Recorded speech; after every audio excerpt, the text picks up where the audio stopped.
All right, everyone, welcome to 11 Talents.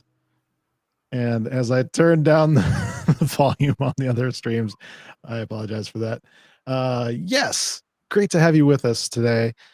This is the show that is all about wanting to hear from Father God.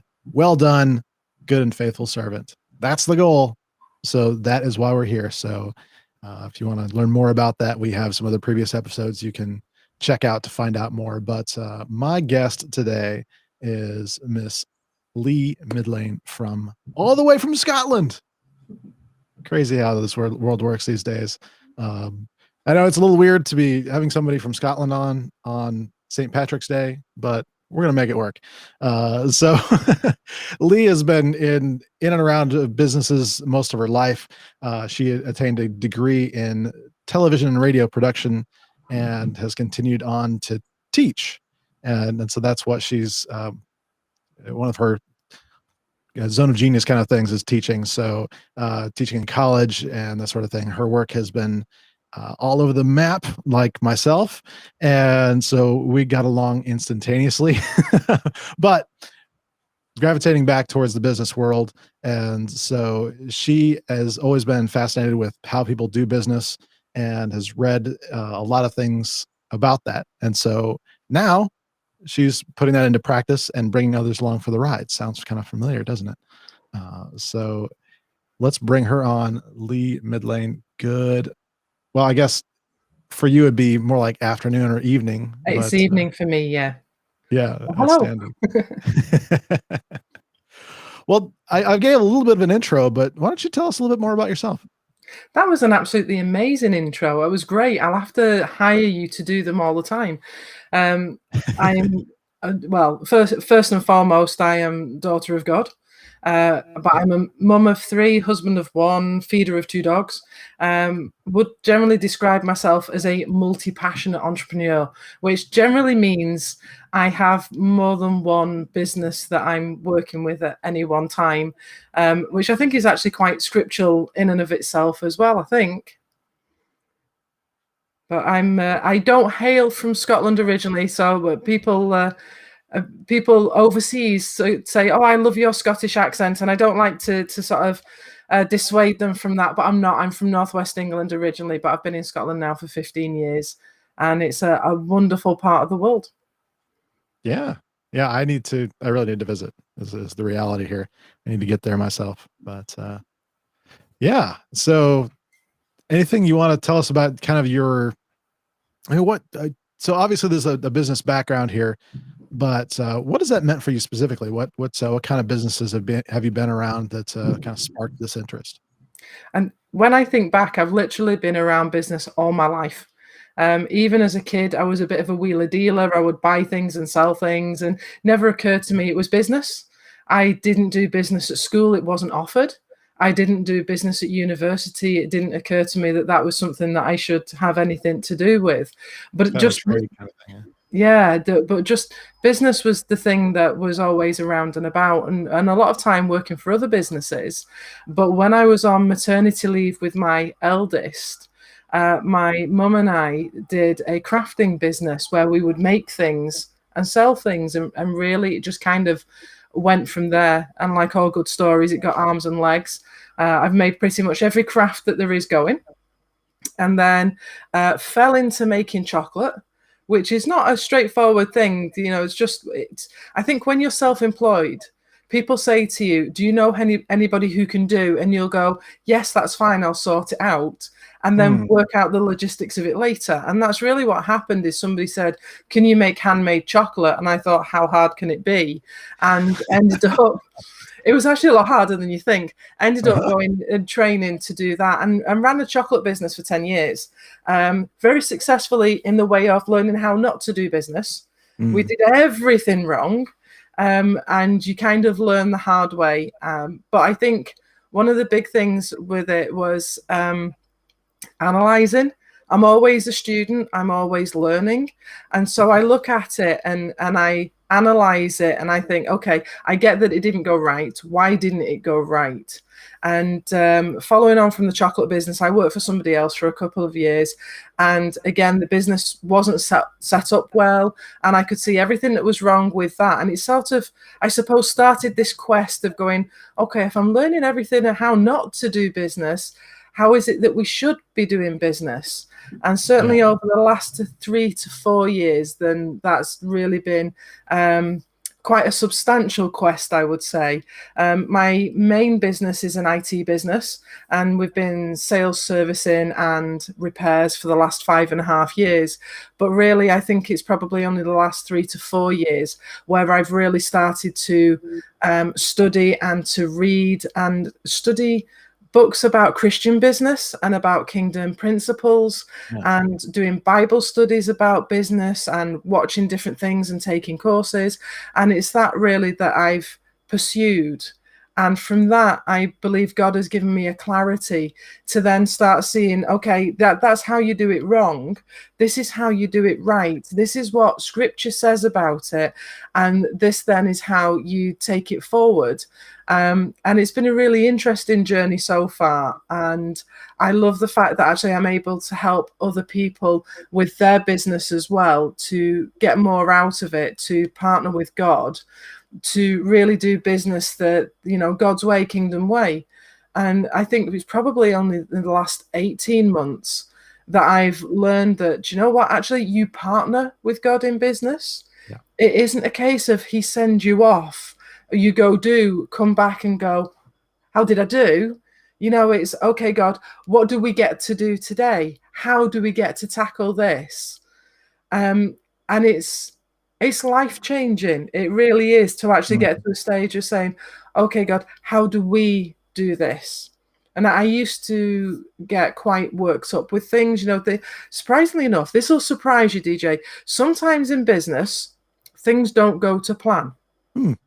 There are times where things don't go to plan. There are times where things go horribly wrong.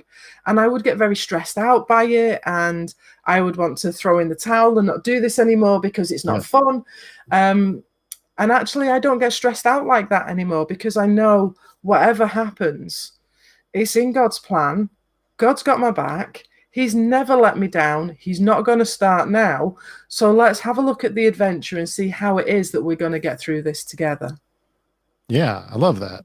And I mean, there's so much to unpack here, but yeah, certainly one of the things we can definitely talk about is, well, I love talking about the Bible, but you know, it says in Ecclesiastes to well, basically to be prepared. You know, that you're not going to know what's going to happen. So if you spend all your time trying to predict the future, then calamity will come and catch you off guard, is the synopsis of that. It actually says to ship your grain across the seas, invest in 7, even 8 ventures, for you do not know what the future will hold. And so it's very important for the Christian entrepreneur to recognize that, just like you're saying, you know what, it's not a matter of if things are going to happen. It's really a matter of when.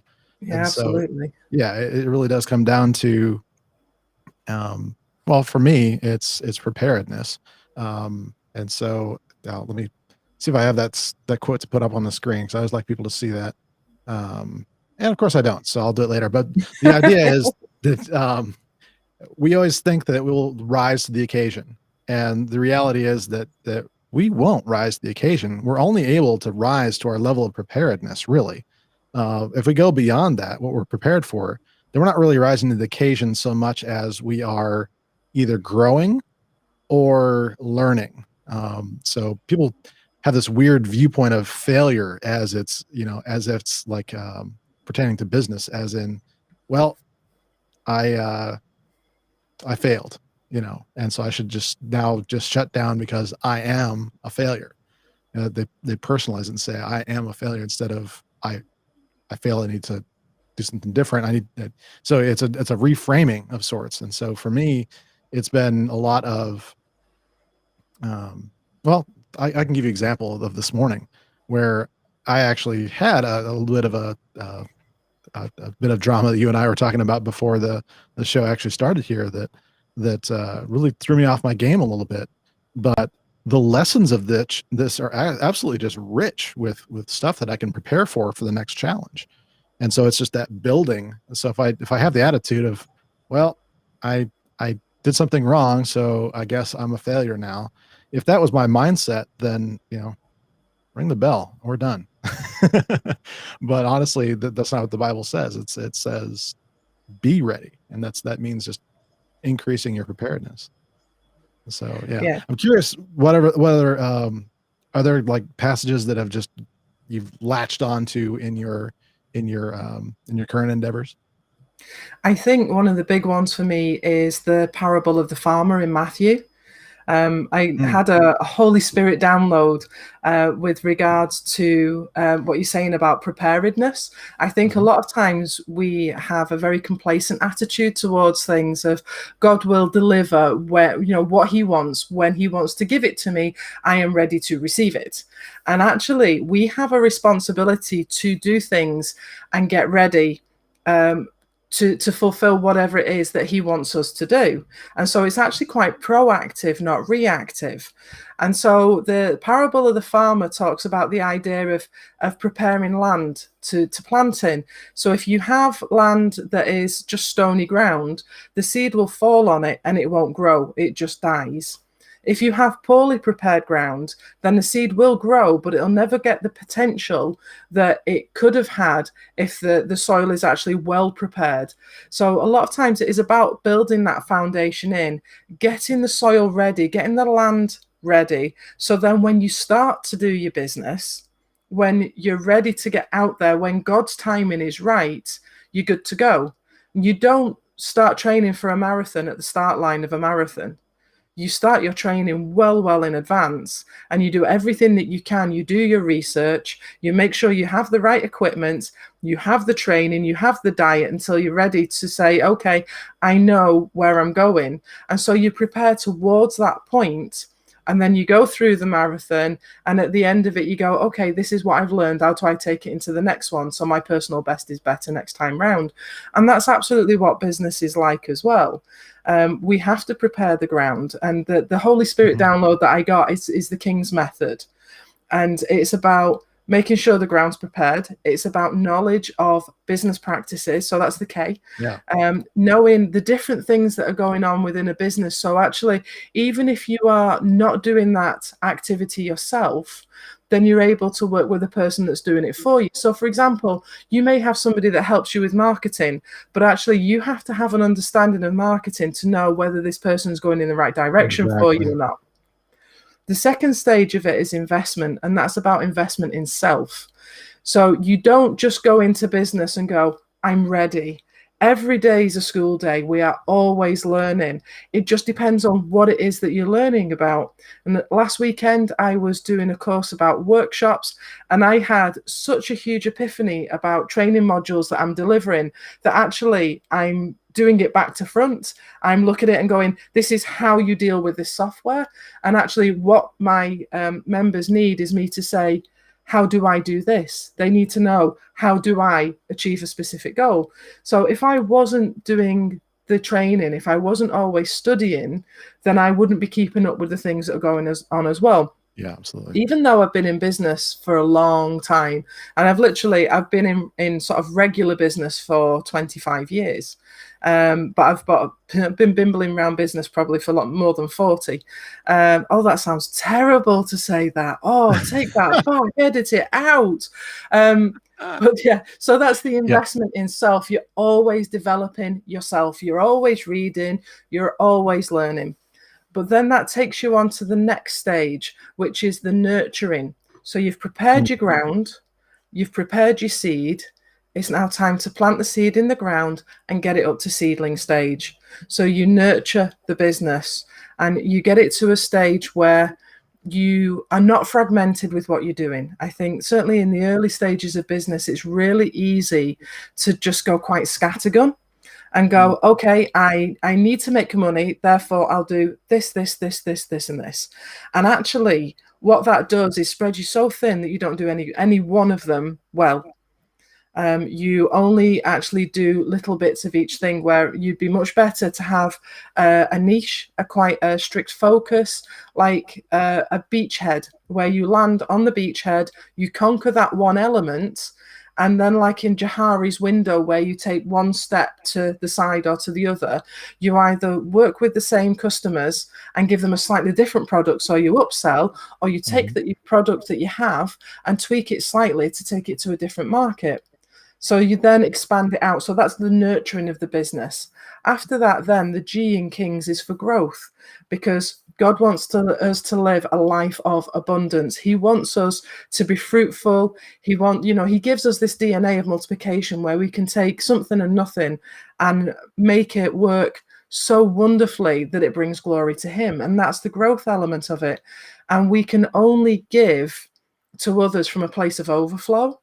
If we are not overflowing, then we can't give onto it, out to others as well. So being in business is like ministry, because we're able to bless others as well. So I work with 3 great guys. They're all family men. So I'm providing 3 jobs, but actually I'm supporting 3 families.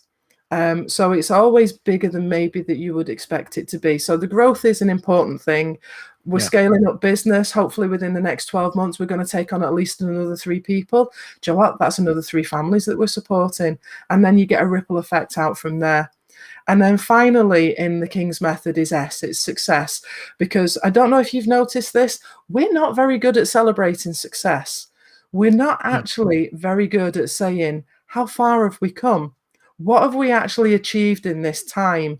And I keep a journal. I would like to say I write in my journal every day, but that would be a lie. I write in my journal most days. And one of the amazing things to do at the end of the month is just have a look at what has happened in that one month. Because the space of a week, space of a day, things can just change hugely. So in the space of a month, things can rapidly move on. And so it's really important to stop and celebrate the success, partly for us to go, do you know what, I'm chuffed I achieved that was really cool, but also to give God the glory, because sometimes we actually miss how much it is that he's doing for us because we don't stop to smell the roses. No, it's very true. And I think one of the things that the weird thing about this, and I need people to hear this as far as a foundation for business, this is absolutely what makes sense to me. This is great stuff. Mostly for your mindset, which I always say is the most important thing when it comes to business. It's not your tactics. It's not that makes you successful. I have seen some of the utterly worst organized people in the world do really well for themselves simply because they had an attitude of these concepts. And so, yeah, I will back this up 100%. Considered endorsed. Thank you. Can I tell a quick story? Yeah, I was going to say, it's either you or me is going to tell a story about this, I'm sure. I got a story. I got a story.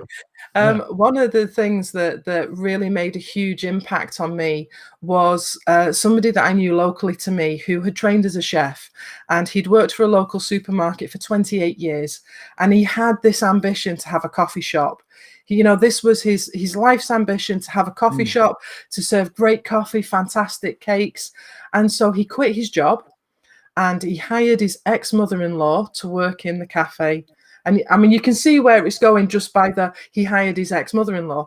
And it didn't go well. And what happened was he didn't do the foundation. He didn't look at it like a business. He didn't get ready for it. And what happened was the cafe lasted 10 months. He didn't set up a separate bank account for the business. He just put it straight through his account, which meant it was a complete mess. He ended up firing his ex-mother-in-law, which went down very poorly with his ex-wife. So relationally, that was very, very damaging. So after 10 months, he was relationally and financially much worse off than when he started. The whole experience was horrible and stressful from day one, just because he wasn't ready. And he went back to the supermarket that he used to work for. His job had gone. He ended up on night shift. He's subsequently left. He's now working in a butcher's shop. So you can see that actually, if you don't get ready for something in the right way, the damage that you can cause both to yourself and to others is huge. It really is massive. Yeah, it truly is. Yeah. I think people underestimate it. You know, they treat it as a hobby. They don't take it seriously, and they Yeah, think there's yeah, exactly. and they just It think they're going to get rich quick, and it doesn't work like that. no, in fact, No. gosh, I'm living out some proof of how just not true that can be. And the other thing that occurs to me is this is why I think Ecclesiastes came up to me just randomly. I didn't want it. This happens sometimes, especially when I'm fasting, that God will give me verses that convict or that inform that I didn't want. You know, he will key in on certain things that I'm just like, I don't like this. You know, this is not what I wanted to hear. I wanted to hear you've got my back, not it's going to get rougher. Yeah. But I tell you what, though, that's exactly what has happened with a lot of us in the world right now. And to think that, and it's yeah, and I'm going to be here. Let me get nice and oops. Let me get nice and close here. Thanks. Let me get nice and close here. If you are looking at starting a business, there's something I desperately need you to understand is that, like Lee was saying, this is not get rich quick. It is not, I repeat, not going to fix your problems. Starting a business is not going to get you out of your financial woes. That's just not the way this works. You start a business out of the abundance, and otherwise you are always going to be in the wrong mindset. You're always going to be searching for those dollars and all of those things. Now, am I absolutely right about this 100% of the time? No. But the thing that I have noticed and especially in my own mistakes and doing this myself, is just getting hyped up and thinking, yeah, okay, all I have to do is just put this product together and launch it, and everybody's going to love it and everybody's going to buy it. And I won't have to do X work anymore. Yeah, that doesn't work either. You know, so if I'd done that and quit my job or quit what I was doing completely to jump right into this, then that would have been a pretty enormous mistake. And so really you just need to know that storms are going to come. And when it comes to building a business, that's why it takes so long. You know, the parable of talents that I quote all the time, where the name of our show comes from, actually has a lot to do with um, that length of time. You know, that there were people there was a length of time that they had to double that money, which is funny because I think about this all the time where it could have been years, you know, maybe even, you know, a decade that the master was away in that parable. These days, it's like double your money, give me a month. If you really want it done, we can make it happen. But the reality of starting a business is that you're in it for the long haul, and you're in it for using the things that are your special abilities and talents that are really going to make it absolutely great. So, hey Lee, I want to say hi to Lainey Walker. Hi, Lainey. Lorraine's a friend of mine, so we've known each other quite a long time. Fantastic. Always good to get those endorsements. I love those. Absolutely. Absolutely. So I wanted to key in on a couple of things we talked about. We talked about a lot of stuff with the King's Method here, and so there's a couple of things I do want to unpack here. One of the things that I wrote down in terms of, well, first of all, when we're talking about, I'm just going to go from the exact backwards order because sometimes you have Okay. to start with the end in mind. Absolutely. On a mastermind this morning, I had somebody that had launched their course, and it was an online course that he is doing office hours for. So a really good format for somebody that he has. He works. I'll just say in the medical field. I don't want to be too specific, but so he doesn't want to leave what he's doing. He just wants to give some additional ways to help people, and people are eating it up. Like, this is just amazing how much he's selling of this course product. And so naturally he's just in that kind of launch mode where it's just, you know, it's in the middle of it. Yeah. Okay. You're doing all this stuff and you're always wondering what you could do better. And that's good. We want to improve. That's what we were saying. But that taking the time to write down your successes about it is exactly what I encourage them to do. Is like, you need to be writing all this down. You need to write what's working, what's not working, take screenshots, take notes. Oh yeah. I'll just put this up on the screen because I don't know if you can see the chat here. But, fantastic. But yes, I mean, if you don't write things down, it's harder to celebrate the success, and it's harder to learn from those little, points of preparedness that you've been given. And so I absolutely will say that, writing things down. I love also what you said about reviewing things every month or so. And this is something that I've been challenging myself with more this year, because I use Michael Hyatt's full focus planner system. And this year, so I don't know if this is going to come across on the screen very well because of the color of this. And so it's like, this is the plan, right? For the year. And then I'm writing the story so this is my journal. This is part one of the journal. Now I will confess that I've not been very good about this. We should be well into this by this point. So I've not been very intentional about that, but this is one of those reasons where I was like, okay, when I have challenges, when I have failures, if I write them down, then I can go back to them later and review.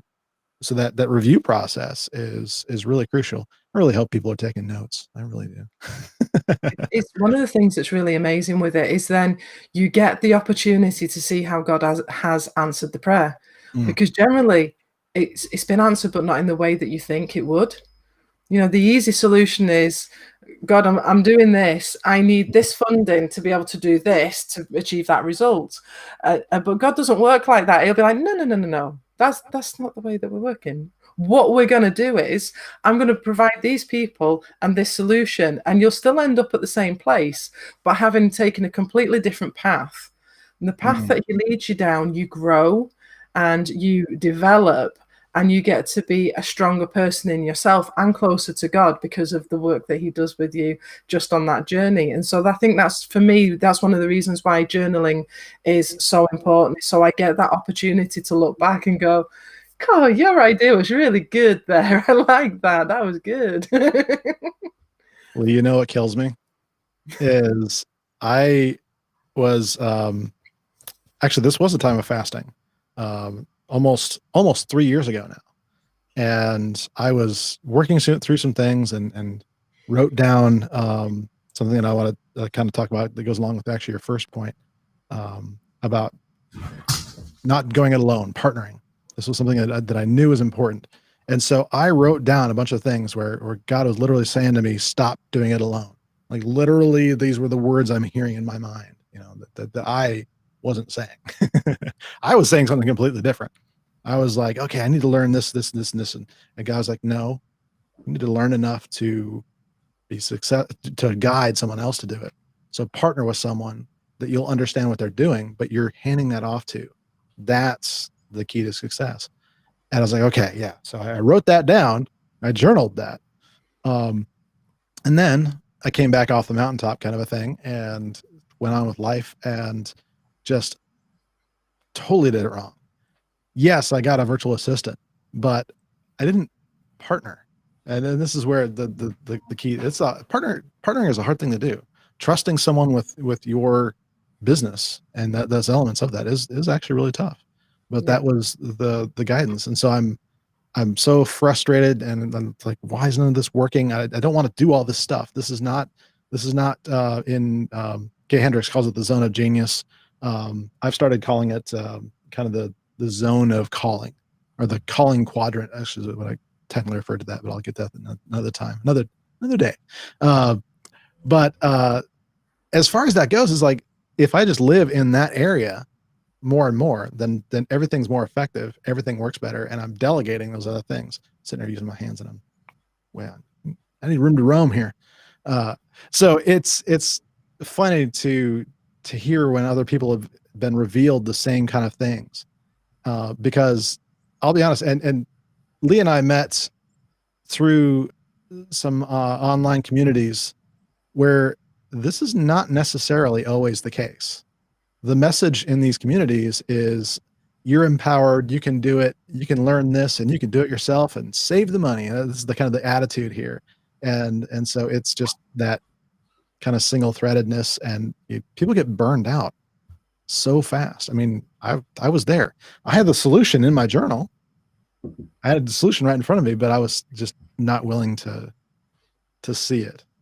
So yeah, it's funny how that works sometimes. But reviewing what you've been doing, reviewing your story is always really important. It's really interesting with what you say with that. I'm reading a book at the moment called Who Not How. Yes. And I think we have the assumption that actually changing to a who rather than a how is expensive, because the how is I need to learn how to do this. And we have to have an understanding of what it is that we need to do. But sometimes other people will get to that solution much, much quicker. So that's where the who comes in. So sometimes the question isn't how do I do it, but who can help me with this? And what you quite often find is the who's are quite happy to be part of your journey, not necessarily for a financial reward. Sometimes they want to just see you get to where it is that you want to be. I've got a lady that's helping me out with the renovation of a building at the moment, because at the end of it, she's going to have a hot desk in the building. So it's simple as that. She's owning the journey that she's on, that's part of ours as well. Yeah. It's good stuff. I love this. This has been just a fantastic conversation so far. I can't wait for the rest of it. I did want to talk about another thing though, just really quick before we move on from the King's Method a little bit.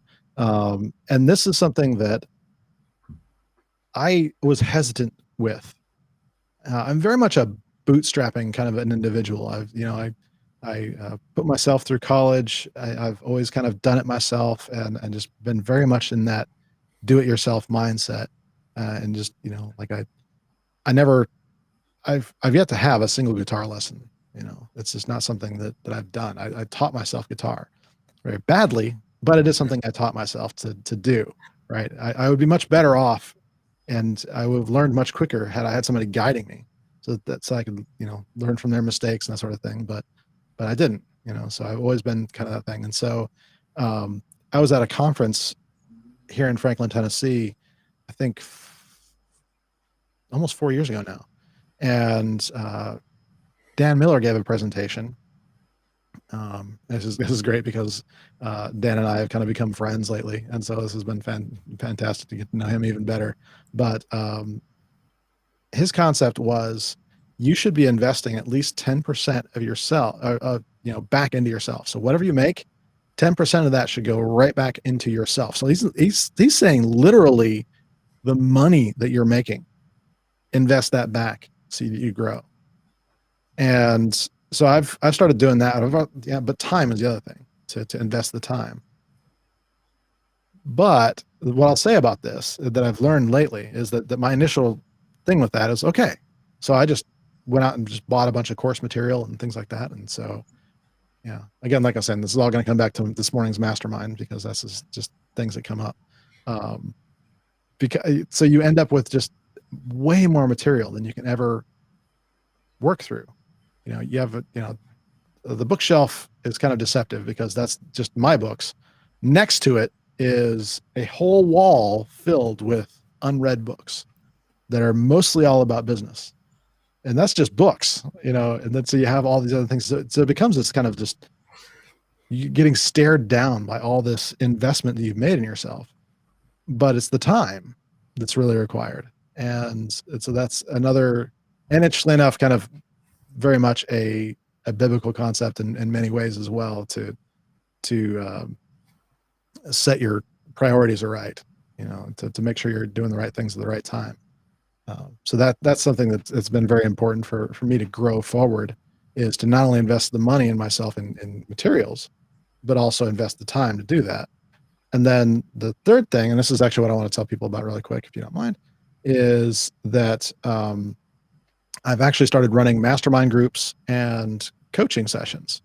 And so if you would like to work with me directly, this is another way you can invest in yourself. So this is something we can have a meeting about. So if you go to the Better Than You Found It network page, btyfi.net/coaching.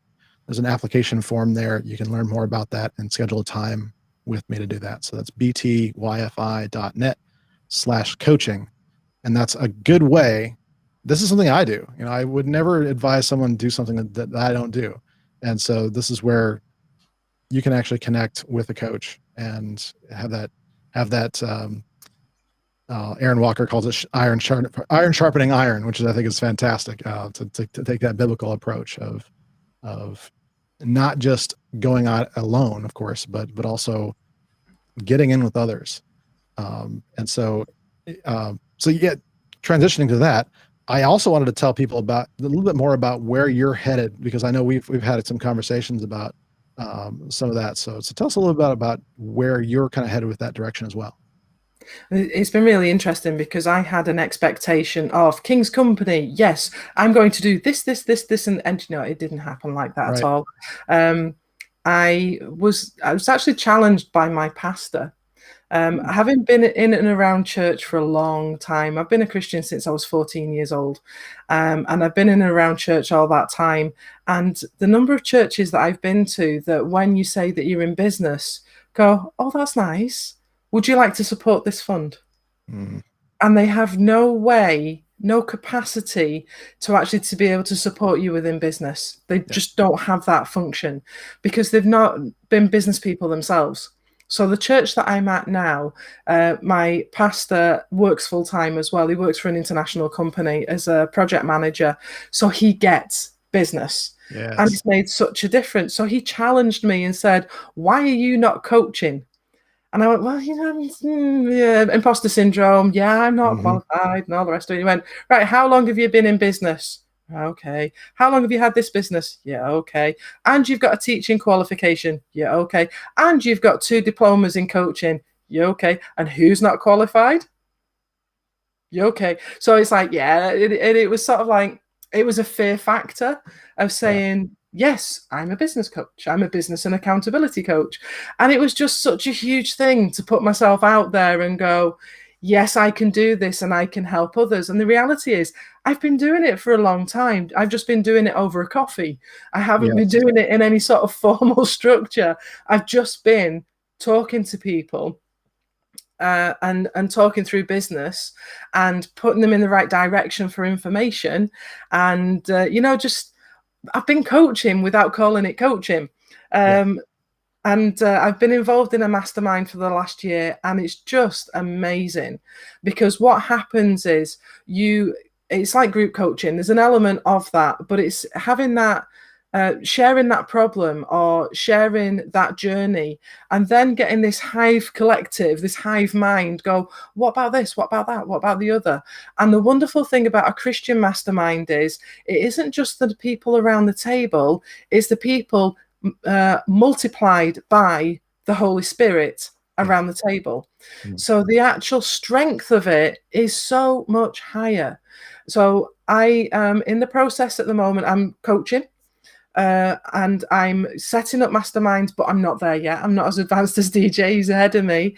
I'm also developing courses at the moment, and one of them is a 12-week business accelerator program. The idea is it takes you from concept through business plan to actually having an action plan and being ready to go within that 12-week period. So it's quite intense. But one of the huge things that happens with business is procrastination and a lack of traction.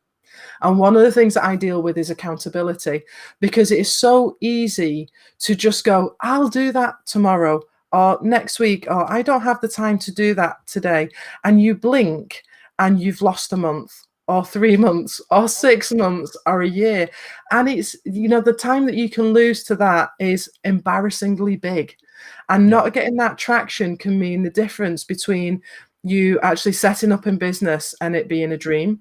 A friend of mine, she's just turned 65, lovely church lady, and her lifelong ambition is to do a Christian bookshop and coffee, Christian books and coffee.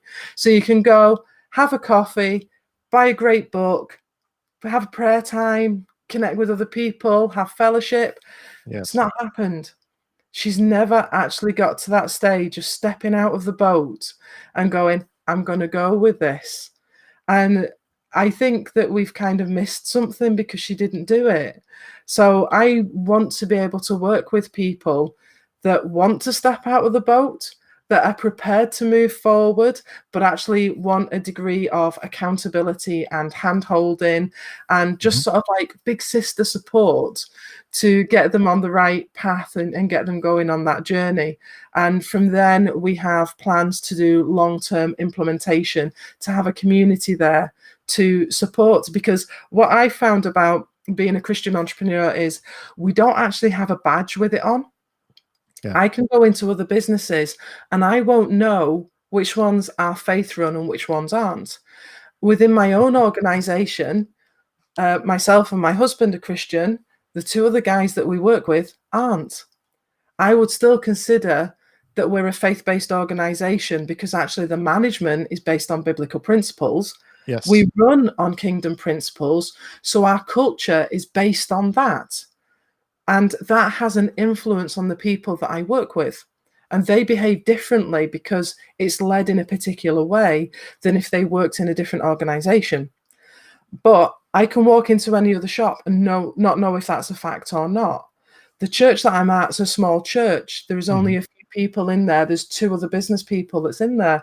That's not a whole heap of fellowship, right. Just the three of us. And so it's difficult then to connect with other Christian entrepreneurs. So the mastermind I'm in, it's actually based in the US. It's not even a UK-based one because that's where I found people, because it seems that they're more open to actually move on and develop that and work with the masterminds. But it's definitely something that I would recommend. But quick plug, if you want to get in touch, DJ keeps doing this fantastic thing of flashing little bits up there, so you can always contact if you're interested. And yeah, it's facebook.com/King's Company Business to find her on Facebook for sure. Also in the description below, or if you're listening on the podcast later when we publish that, it'll be in the description wherever that, I don't know if it's below or whatever. It's kind of depends on your device, I suppose. But but I love what you're saying about just finding the right fit. And one thing I will say about the pandemic that I don't like talking about ever, but it is some good that's come out of this, is people have woken up to being okay with being on Zoom and the camera on. And so, interestingly enough, this is one of the other reasons why I've also been prompted to get this going again. Is I hadn't I actually the masterminds that I was running, I shut down just before COVID hit. Interestingly enough, so my goal was to focus on getting books published and things like that, and so I transitioned those off, and so focus on the books. Those books are done.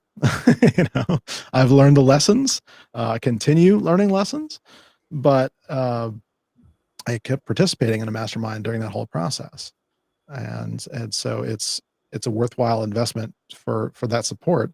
But for running one too, it's something that I think there's a lot of market there, and so it's just about finding the right one. And so that's my encouragement to people is if you try a mastermind or coaching and it doesn't work, don't kind of throw the baby out with the bathwater, as the saying goes. Try another one.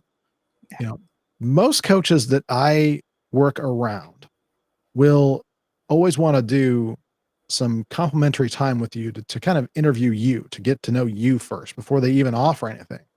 And so that kind of thing is something to consider too, is that there's a lot of, if you're not getting what you need, keep looking, it's out there. But yeah, I want to take a moment and brag too. And I'm going to try and have him on the show sometime, but I'm in this kind of the same boat with my pastor, is that he is a successful and very godly business person as well. And he's taken that same approach of very much, okay, God, what am I doing today in my business? That sort of thing. It's really putting God at front of mind with that. And it's super important with that, for me anyway, to be in a church with somebody like this. It's actually been hugely helpful for me, not only because I can kind of have somebody to talk to about this and not feel, again, like you're saying, like there's just some pressure just because you have that assumption that, oh, you own a business, you must be wealthy. Well, I might be rich, or doesn't make me wealthy, and I might be wealthy, doesn't make me rich.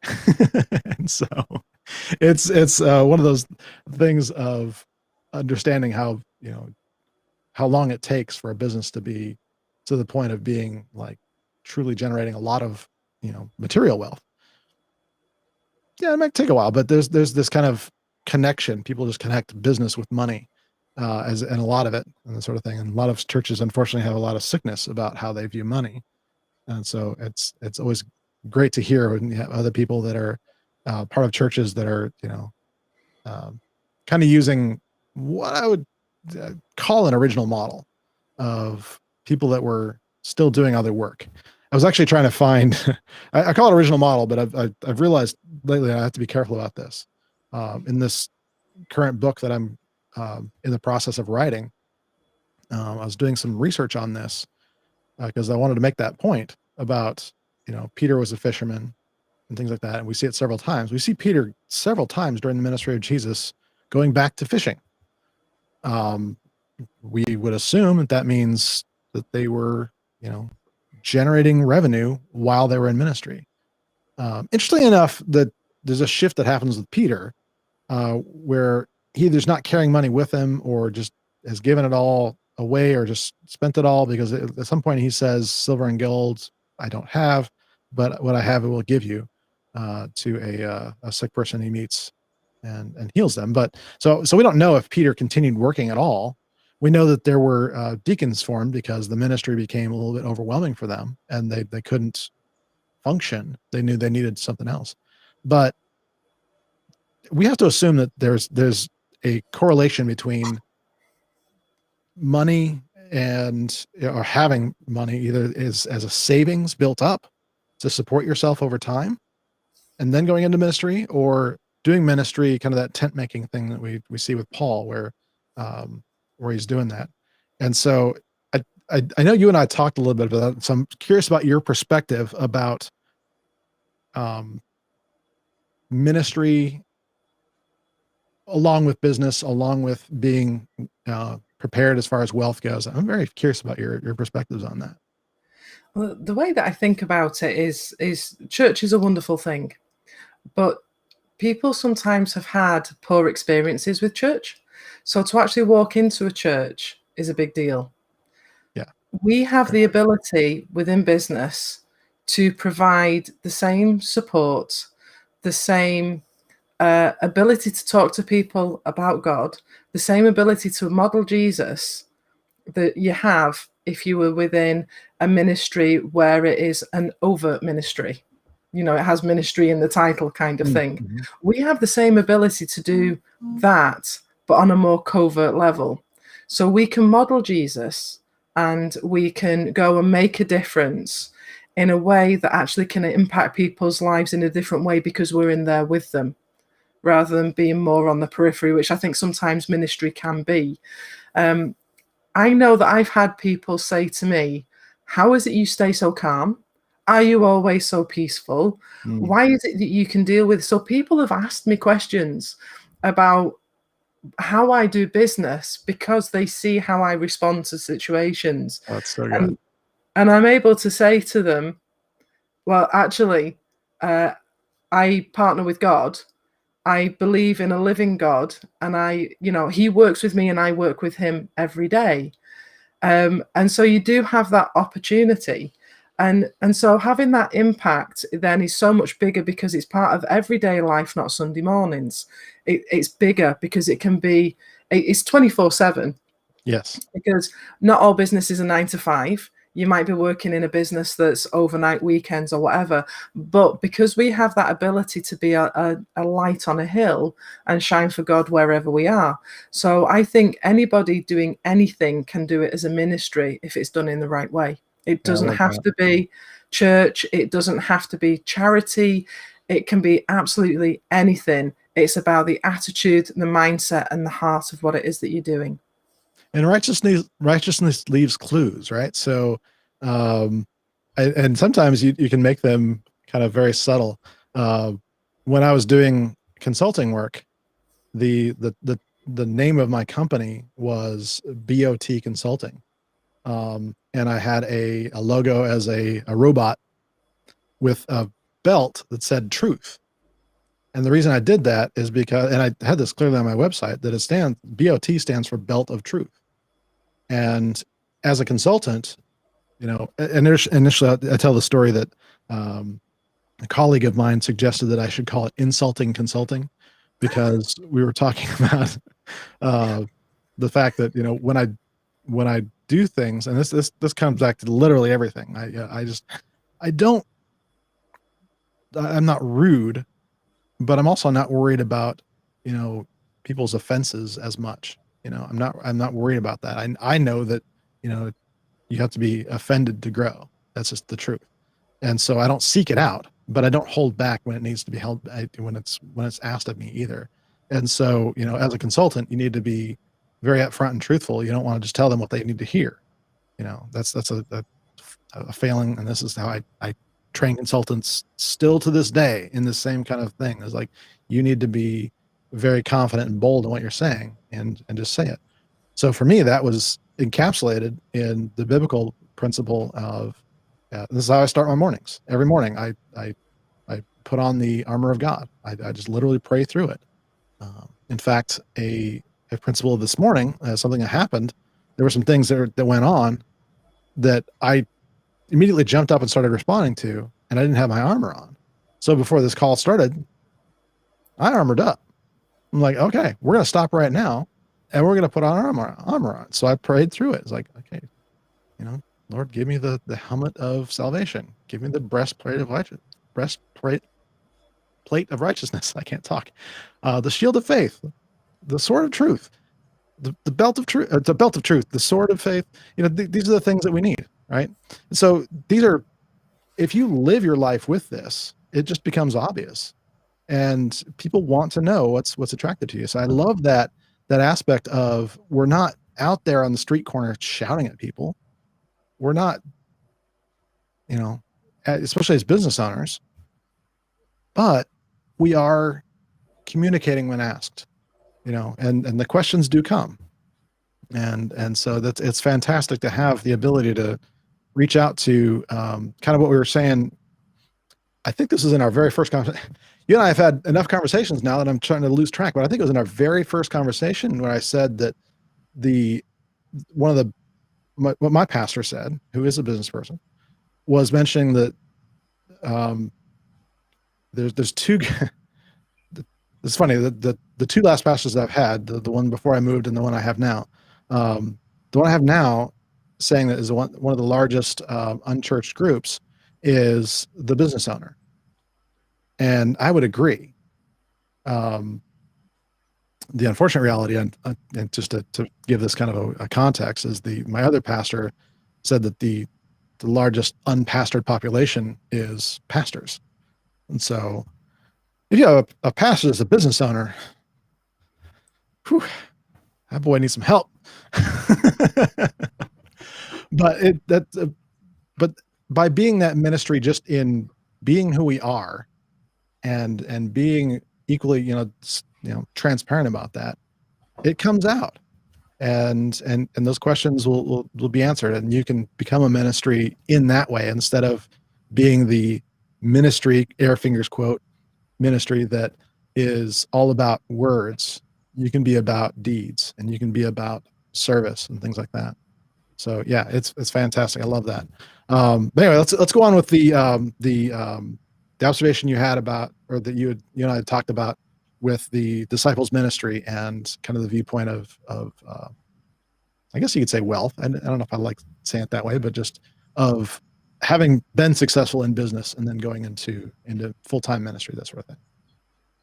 I think it depends on what you deem wealth as being. Yeah, very true. Because it's different things for different people. Yeah. So for some people, wealth is having enough money to make it through to the end of the month. For other people, it's having money to throw away on things. So really, wealth is very subjective. Yeah. Yeah. And we saw like, okay, so we saw like Judas, for example, um, who was charged with the finances. This was his, pretty obviously his gifting. We don't always know everything about all the disciples, but it was made pretty obvious that he had a gifting and a desire to maintain that part of the ministry. And so there was you know, they didn't go everywhere they went and had like, always begging sessions. They didn't, have to go ask for money, everywhere they went. Yeah, it wasn't frugal. No. When you read into it, it wasn't frugal. There was a lot of people in and around the disciples. There was people like Dorcas and Lydia who were businesswomen, and they worked and they sowed money into the ministry. Paul continued to work all the way through as well, or he worked a lot as a tent maker, because the scriptural references to them taking the cloth that Paul had used while he was making tents that he'd mopped his brow with, and it being, it was able to bless other people just from the cloth that he'd used. So, that it was something that was happening and was ongoing. So I don't think that they were, I don't think they were frugal. I don't think they were hard up. And the conversation that we had was talking as well about the fact that they cast lots for Jesus' clothing. Oh, yeah, yeah.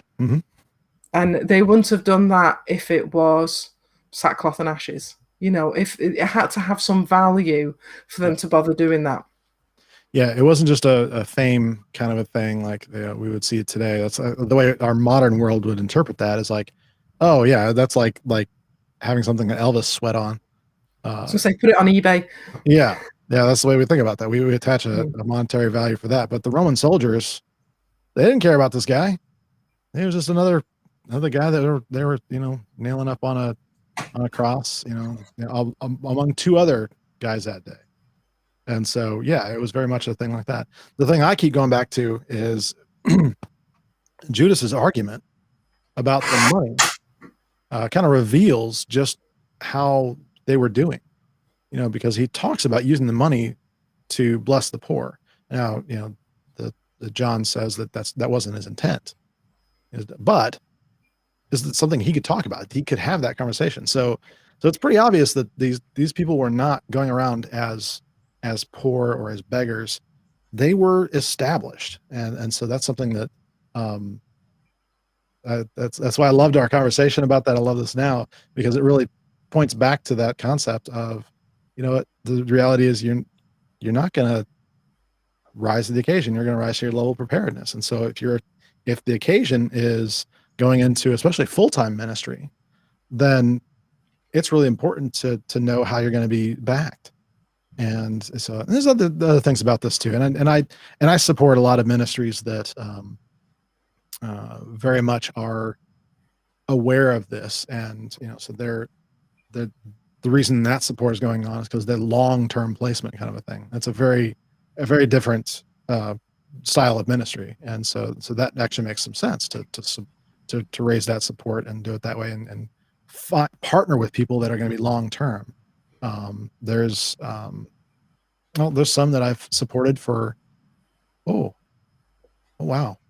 The Lord has blessed us enough to be able to do this for going on almost 8 years straight of, well over, $200 a month, just going to them. That's been the level of blessing. And that's the final thing I wanted to talk about. Cause you touched on that earlier. And I think this is a great way to kind of capstone what we're talking about. Cause the why of business. And this is why, I love, Stu McLaren. His attitude towards business is dead on in my mind. It's like, you do this so that, Yes. you do business, you gain wealth, and you gain as much of it as you can so that you can give more of it away. Dave Ramsey has said the same kind of things. This is a concept that a lot of people don't get. The world just can't always understand it all, but being able to work harder and do your business better and grow in your business, get better at it, not to hoard what you have, but to be able to give more away. That's just, one of the best concepts in the world, No, I absolutely agree with that. And I think sometimes the church really struggles with that as well. The church is an organization and the people within the church, because money is seen to not be a good thing. And actually, it's not the money that's the issue. It's the motivation that's behind it, and it's how it's used that's the problem. So if it's used for the wrong purposes and it's gained in the wrong way, then that's the problem. But if we're able to earn money and generate wealth in order to bless others, then I think actually we have a responsibility to do that. Positively. And well, there's other things we can say about that too. But I actually just literally came back in my mind to exactly what we were talking about with the parable of the farmer. And this is another thing about when we're well prepared as business people, then we can plant more. So I'm just going to actually, we can put it up on the screen. So I know we're kind of at an hour and I'm probably going to cut this off, but for those of you that are watching, let me put this on the screen because I think I can.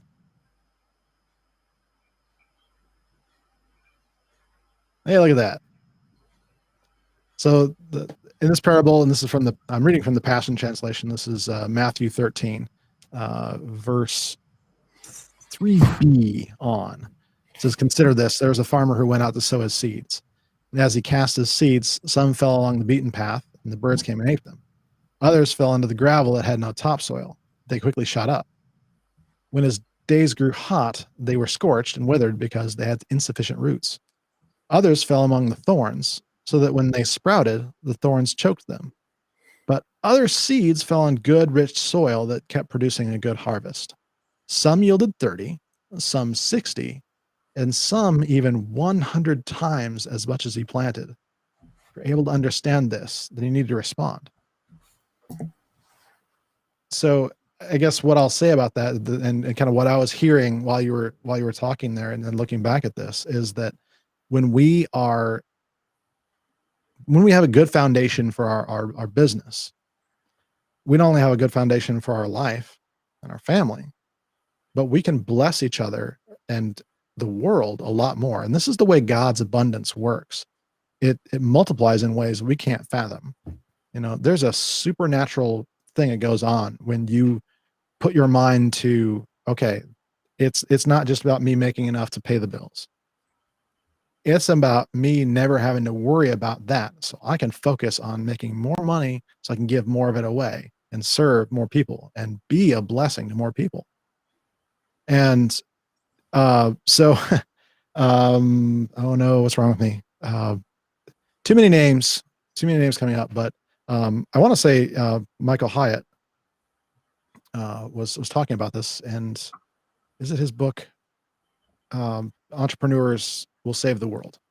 Mm-hmm. That's a heavy burden, but at the same time, knowing the heart of the man who says that, yeah, it's that entrepreneurial spirit. It's that entrepreneurial attitude of abundance. This is right where God's at. He wants us to multiply that. And so if we take that from that approach of serving first, then not only are we blessed, but we're able to bless abundantly others around us. And I think that's just a fantastic, fantastic notion. So I appreciate you just sharing that with me and letting me just kind of have that spirit moment. So anyway, we have to remember we're God's hands and feet on earth. Yeah. If not us, then who? Exactly. And we think, and this is another, you mentioned the money thing, this misquoted part of scripture that they say money is the root of all evil, which is not what it says. No, it's not. It's love of money. The love of money is the root of all kinds of evil. It does not say that money itself is evil. Quite the contrary. The Bible doesn't say, it has a lot to say about people that are, mean and wealthy, but has a lot more to say about responsibility and getting more of it in abundance. Absolutely. The other sickness that the church has here is oh gosh, I completely lost where I was going with it. Sorry. Get on the money thing, and I get all sorts of distracted about this, but I think it's very frustrating because people's perception makes it that it's an uphill struggle, because you know where you want to go with it and you know what you want to achieve. And actually, people are battling against you while you're doing that. So it's incredibly frustrating to do that as well. Yes. Yeah, it is. Thank you. That brought it back. I just needed a moment. I'm getting old too, by the way. Yeah, it doesn't show. Yeah, good. So when 50 rolls around, and it's not far, then we'll be good. But the other sickness that the church has, and this is where another passion that I'm really want to get back into and serving pastors, the sickness that the church has is that, well, don't we pay people for that? That kind of thing. It's just like we think we pay people to be in ministry, and so that they're now responsible for it. Yeah, that's so true. I would challenge anyone to find that in Scripture. I'll wait. No, I won't, because the honest truth is there's no way this does that. And so, Lee, I love your approach about treating business ownership as a ministry. Having that multiplying Holy Spirit. I wrote that down. That's just so good, about having that as a multiplier in your mastermind. I think that's something that I'm actually going to take up with another group here soon, because there was some questions about whether or not it was appropriate for me to have a Christian only mastermind, because that's one of the groups that I'm thinking about starting. I haven't actually started that one yet, but that's something that's on my mind. I've been in one for a year, yeah, and it's amazing. And I would absolutely recommend it to anybody. Absolutely. I think actually you're doing yourself a disservice if you don't. Yeah. And so I will probably start seeking that out, very, very intentionally, just because of that kind of metaphor of the Holy Spirit being a multiplier feeds again right back into this parable of yielding 30, 60, even 100 times, because it's planted in good soil. Yeah, it's just so good. So, well, Lee, thank you so much for being on with us today. Let's put this up back on the screen, but I'm going to let you go ahead and give us any final thoughts that you have. Well, just want to say thank you for having me on today. It's been an absolute blast. And for people that are thinking about going into business, seek God's face, seek God's favor. Don't be scared to dream, and don't be scared to dream big, because God has a plan for you, and it's only in the dream and you'll find out what it is. And just maybe it's business. Yeah. Fantastic. I'll send you back to the green room here. Thanks, Lee, again for being on with us. You can find more about Lee on Facebook, facebook.com/King's Company Business. Connect with her there, and you'll be able to find out more about the things she's doing. Thank you once again for being with us today. I hope you have a wonderful and blessed day. And remember, whenever everything you're doing out there, whatever it is, whether it's your business, somebody else's business, mowing the lawn, whatever it is, make sure you leave the world a little bit better than you found it today. Thanks for being with us.